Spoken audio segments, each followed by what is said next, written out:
Hello, I'm reporting from Bad Marienburg. Today we're going to talk about economical situation and economical crisis. And my guest is local young politician. Hello, what are you going to do to make the crisis smaller in your country?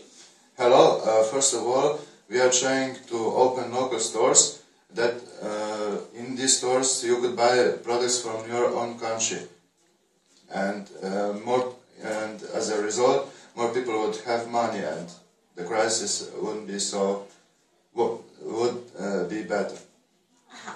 Are there any negative effects of this initiative? Yes, as a matter of fact there are. For example, the bad side is that those products would be more expensive and people would have to have more money for these products. Thank you for your time. Thank you.